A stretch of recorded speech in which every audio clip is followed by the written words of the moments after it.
Hello friends, welcome to the shop. If today is your first visit with us, we want to extend you a very warm welcome. If you have been here before but you have not subscribed, what are you waiting for? Please subscribe. If today is your birthday, happy birthday. Today we're going to show you how to make two simple but extremely useful jigs. And I hope you will enjoy this episode, so stick around and see how we're going to do that. Alright, we're going to start with our first jig. The first step we did not record because it's a simple step, and it is simply to find a piece of wood. In our case, this is a good quality ply that we had in our scrap, and make sure that the two sides of it are parallel, and that will become the basis for our jig. Then what we're going to do is drill two holes.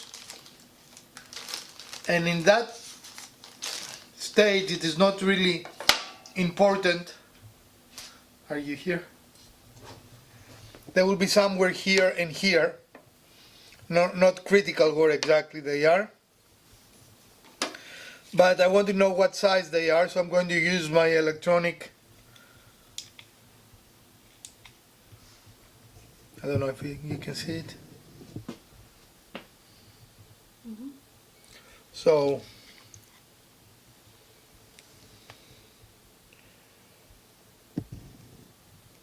(27, 28). I don't know how to do it so it is visible to the camera.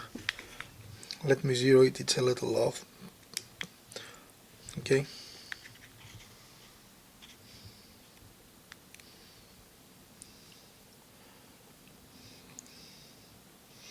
Okay, 24.3. So 0.25. Okay. And now we're going to look for a drill bit that matches that diameter.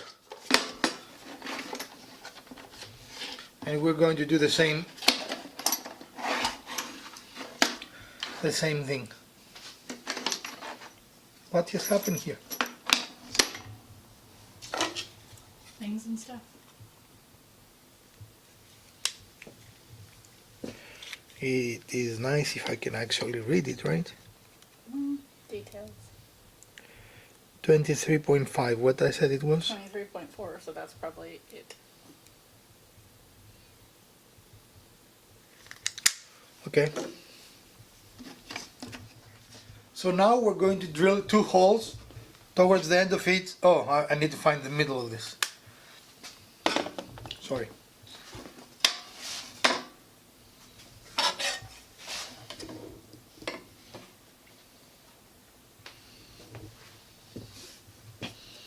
So that looks like it's 1 1/4. It's 5/8, 1 5/8. Okay. Let's mark it. So we've made a mark of the middle of this board on each end, and we are going to put two holes in this area. The distance of the holes from the end is not critical.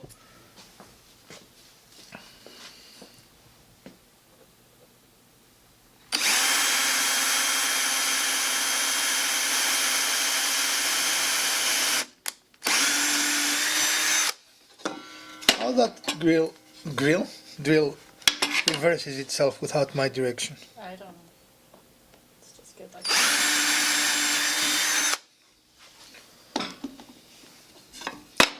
Okay.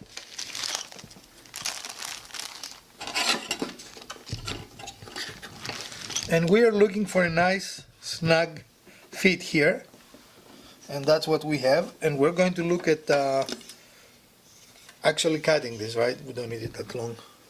Yep. But you need to tap it down so it's even or something, right?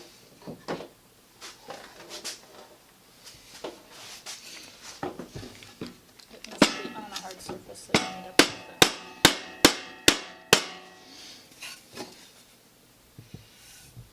With a little over, but that's okay.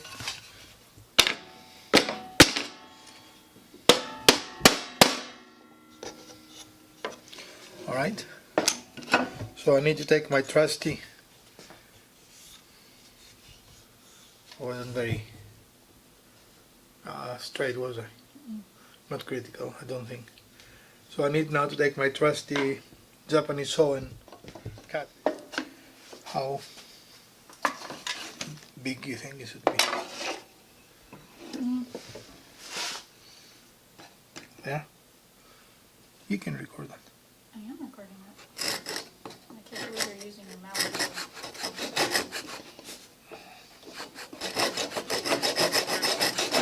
You can't record that. So we did cut it to the appropriate, and really this is not a critical measurement either. I mean, it's whatever looks good to you. And now we're going to insert the second one.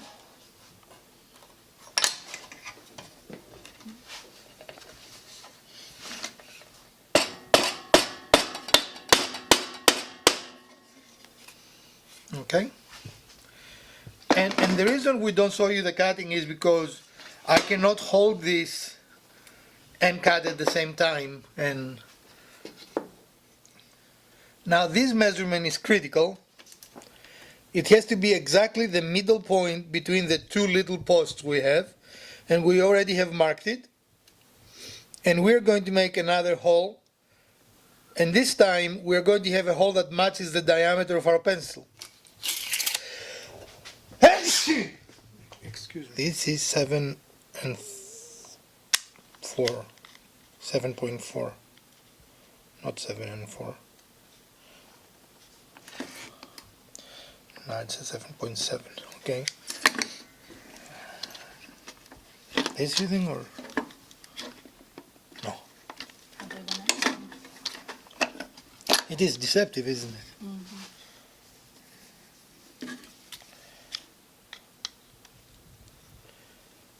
That's 8.3, so that's right.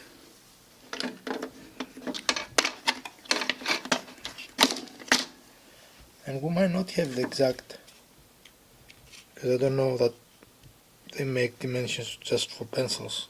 6.87, no, we don't have the exact one. Okay, let us see if we can find another one, guys, that is better, or we'll make this work somehow.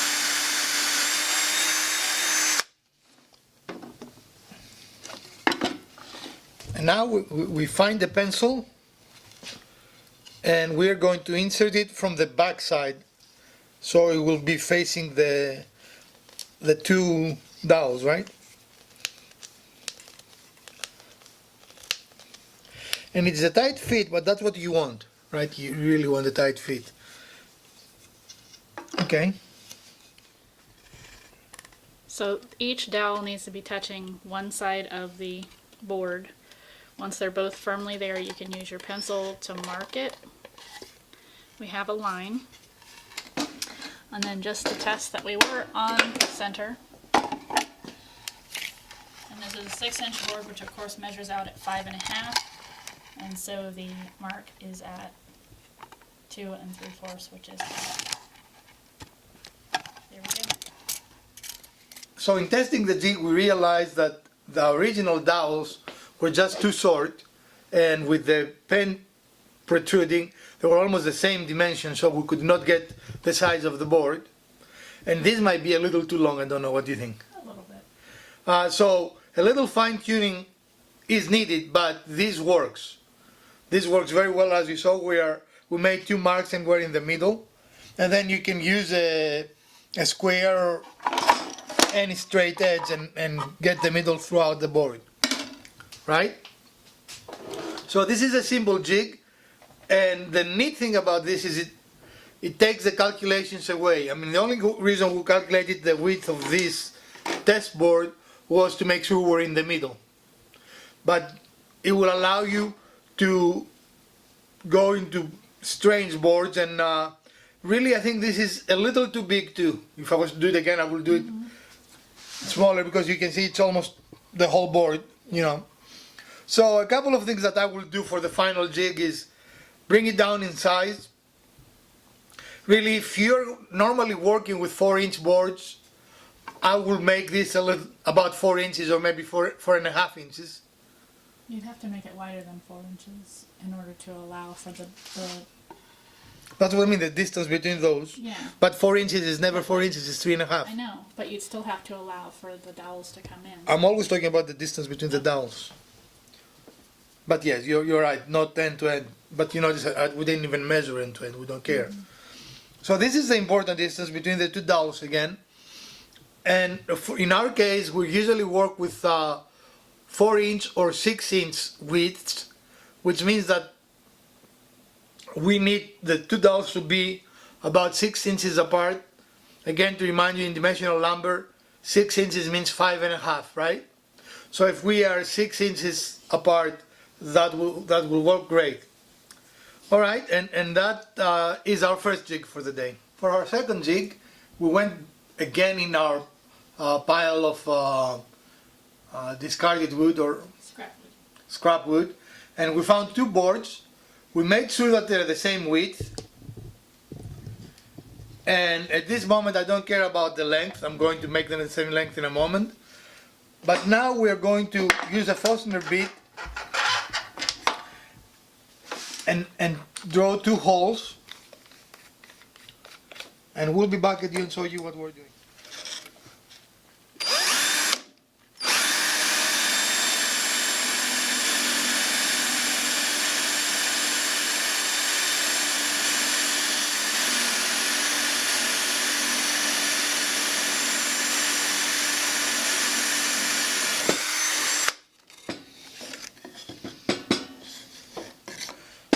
I need to calculate the distance. Okay, as you saw, we did drill the first hole using our Forstner bit, and it is important that the two holes are at exactly the same spot. We did luck out here, and that was exactly at 1. The outside of our hole was exactly at 1 inch.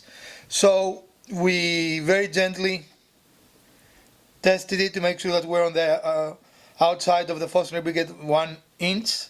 On the outside of the Forstner bit, I mean. So we're going to now make our other hole. Very exciting. Watch us make holes. The make hole channel.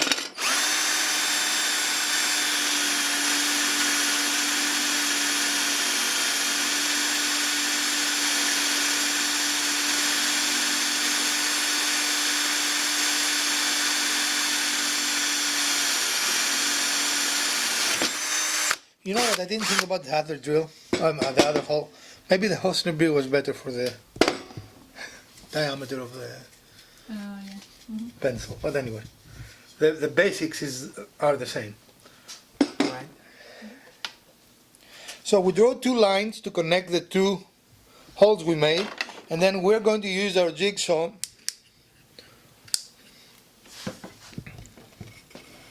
and we're going to connect them. Apparently the jigsaw wants to be plugged in. Details. I know. Isn't that always the case? Mm-hmm. Electric tools require electricity.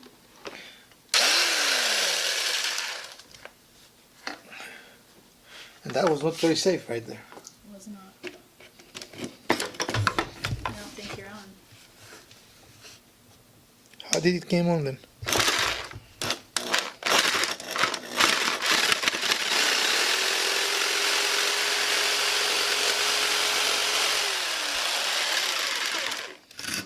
What are you recording? I'm still recording. Okay, good.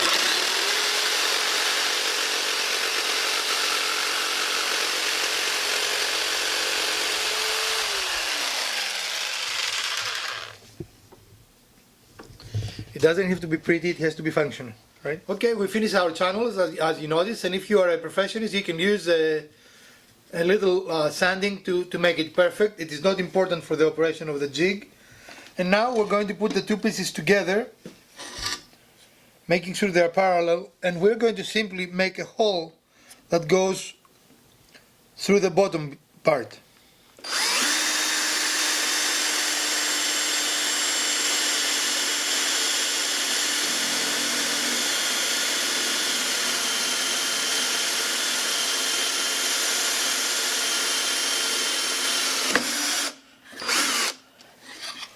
All right.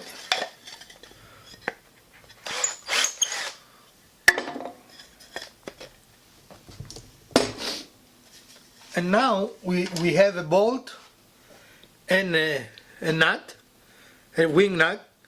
Ideally, we would like to find a washer, but we don't have one today, so it is not critical to demonstrate that the jig works. So you take your nut and you put it on the bottom part and through the top part, and you put your wing nut on top. No, I'm not. So we did find a nut because really, depending on the position of the wing nut, that might actually go through. We found a washer. Yeah, we found a washer. And now what we have is a device that can move, as you can see, right? Mm-hmm. And then when you are in the position you want, you just lock it. The next step, we need to cut a small piece from, well, let's see where we are. We want the two pieces to be the same dimension.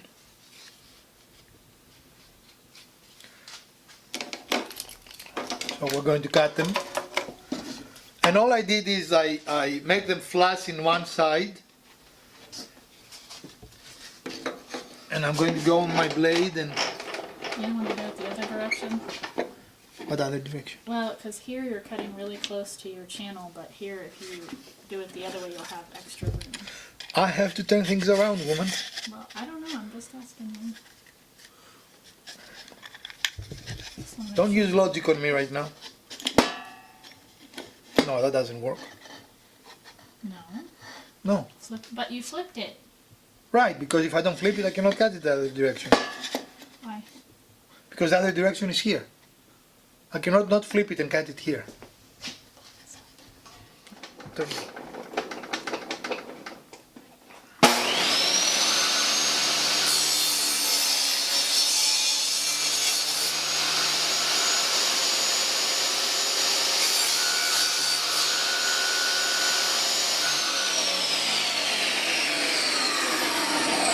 I will. I just don't know why I keep missing like millimeters when I raise the blade today. I don't know.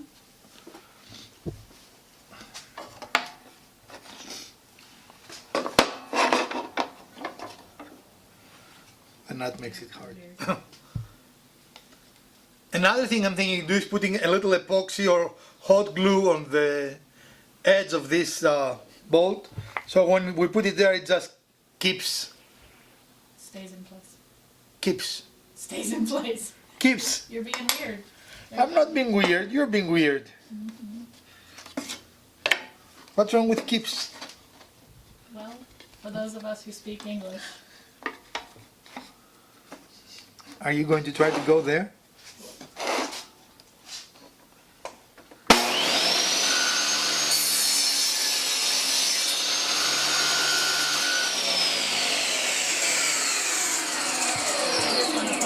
For not even a single cut today have we hooked up the vacuum, so I just got sprayed. Hey! How exciting is that? Not at all. Okay, let me rephrase it. How exciting is that? Not at all. Let me rephrase it. I could even make a further comment, but I'm refraining. The next step is to put a stop on the lower part, so you attach it on the lower part, and I actually want to make this a little bigger, so this is flush inside. Does it make sense? You want to recess it? Yes, I want to recess it.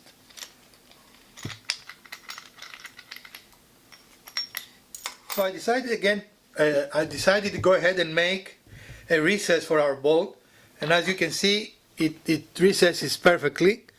But what we're going to do now is actually wait for a few minutes and for the hot glue gun to warm up, and then I'm going to lift this and Elpida will fill this with the hot glue, and then I'm going to push it through, and that will create a very nice bed that the bolt will be very securely attached.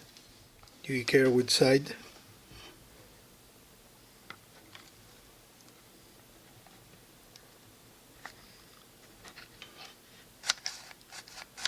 Okay, I'll push it. Okay, I think we're good.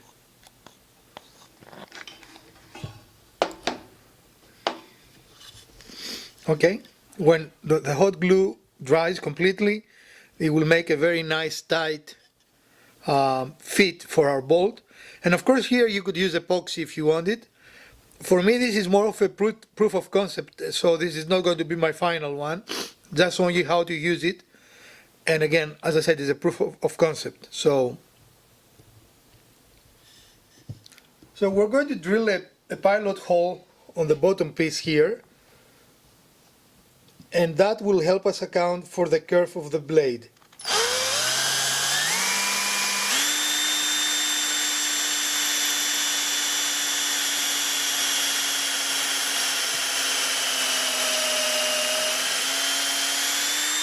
Well, the hole will not help us account for the curve of the I blade, was wondering.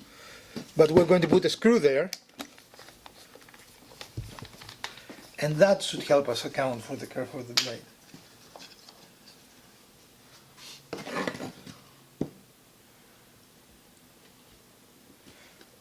Try to be on the center of this. It's not critical that you're exact, but being close to the center is important.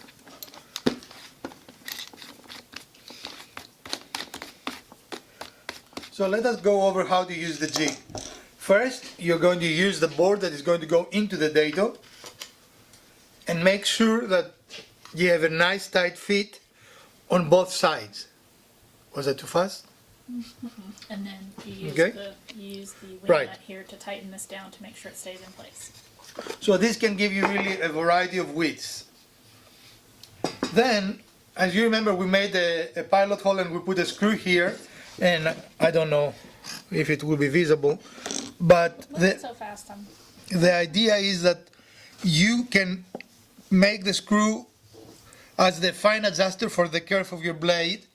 And what I like about this method, I was thinking about the different method initially, but this screw can very finely tune it and also allow you to use the jig if you change blades.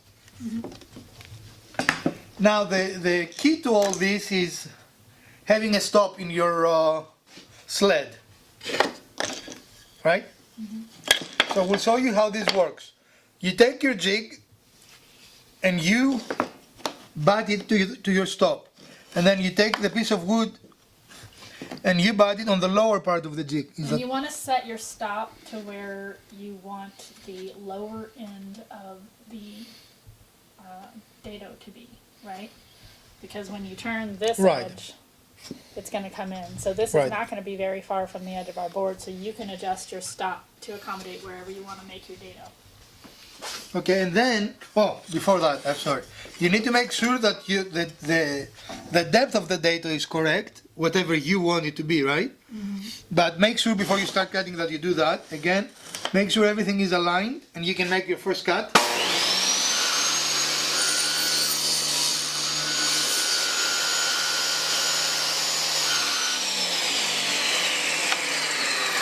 And here is our first cut.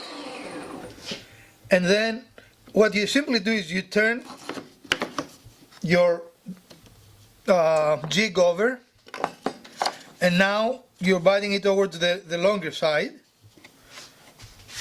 and you're making your second cut.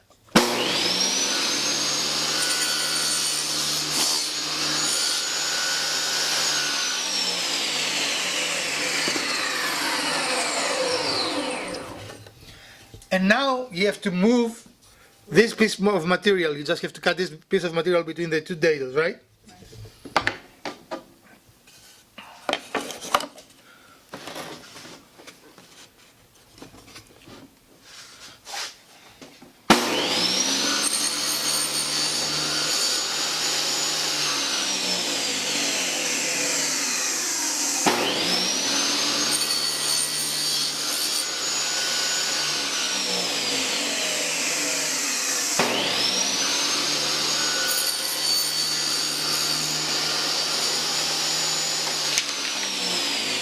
What was that? That was your jig. So now you've cleared the material. Now I don't have a flat blade, so it leaves a little bit of a curve, as you see here. So you can use a chisel. This is a sad looking chisel, but it is a chisel.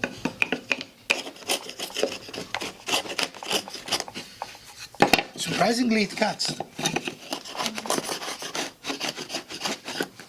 All right. To clean any imperfections on your cut, right? I was surprised how good this cuts, actually. Wow. And now the moment of truth. And this is our board. And this is, I mean, look how tight this is. Can you see it, or did I go too fast? Just letting it focus, but yeah, it's really nice in there. And the other side. Yep. And the proof is in the pudding, right? Yeah. But still, you can bring it apart. So, as you can see, this is a very, very good. For some people, that might be a little too tight. And then all you have to do is to adjust the screw and run it one more time, right? I like it this way. I mean, look how perfect that is.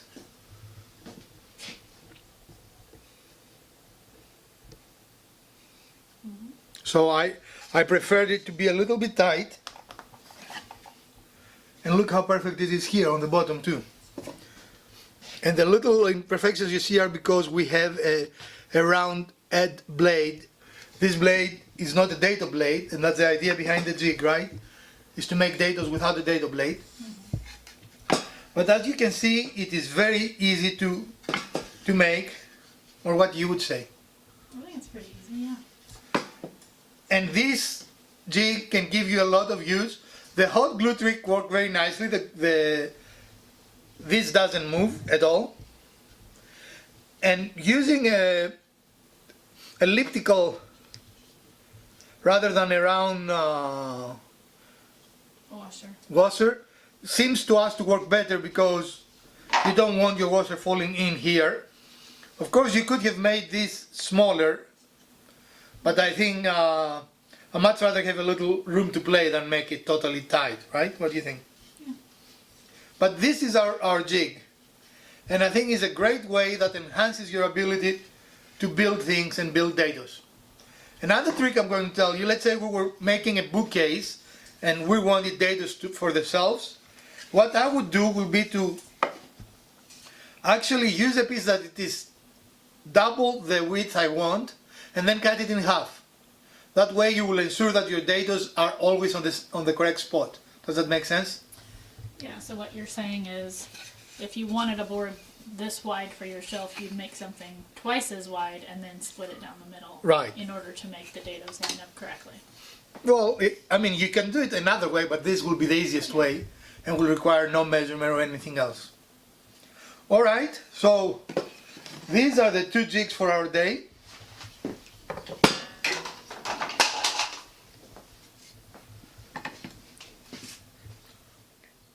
All right, friends, then this is the end of our episode for today, and we made two very useful jigs.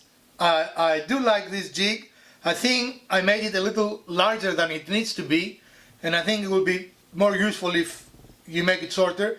And of course, that's easy to fix. All we have to do is cut it, right? And then make sure that we go the same distance from the pencil and make the holes for the little dowels, and we're going to be set. But I can definitely see a lot of uses for this, don't you? It finds the center of, without even know how wide the board is of any board. And in our case, maybe this is the right size for a 6 width. What do you think? No. Not too big? Still too big, yeah. Okay. But in any case, this is our first jig, and I will probably try to find out a pencil that we have used a little more, because it looks kind of funny with this big pencil. But the concept is what we wanted to show you. And this is one of the fastest jigs I have ever built, and one of the easiest jigs I have ever built. This jig, I have a feeling it will become our favorite. What do you think? Well, if we're making dados, yeah. There are a couple of things that are important. It is important that this is tight, and you can see it, in our case it is, this little stop board, because that's what helps you determine how wide your piece is that is going to go into your dado. So in essence, this is the size of your dado, and you duplicate it using this jig. Also, it is important that when you set the jig, these are parallel, otherwise you're not going to have a very good dimension here, right? I mean, if this is like this, you can see that clearly the dado will not be correct. So you need to make sure that they are totally parallel and these surfaces are parallel. The dimension of the jig, I think this is also a little on the. We thought initially maybe it was too small, but I doubt we'll ever make a dado this size. I mean, it's just so probably, if anything, is a little too big, or just about right. What do you think? I think it's too big. But again, as a proof of concept of what you're doing and how to use it, it worked. Right.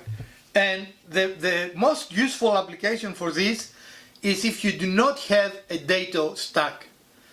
I do have a dado stack, but I rarely use it. But as we did show you in this episode today, you can use a normal blade on your table saw and create really nice, perfect dados without any issue. So I hope you enjoyed this episode. Alright friends, and this marks the end of our episode. And as I said, I hope you did enjoy this episode and you find some use out of it. If you enjoyed the episode and you find it useful, please don't forget to smack that like button. It really means a lot to us. Also, make sure to subscribe and click the little bell icon to be notified every time we create a new episode. We make episodes every Wednesday and Sunday, or middle of the week and the weekend. Usually I post them a day early, but we always do make them. In fact, over the last year we have never missed an episode. We are very consistent in providing good content for you, we hope. If you did enjoy it, let us know in the bottom, and I would love for you guys to send us videos with your projects that are inspired out of our videos. And I hope you have a great week. From the Garage Wizard, Elpida, and the Urban Homesteading channel, we fare you well. You bid you well.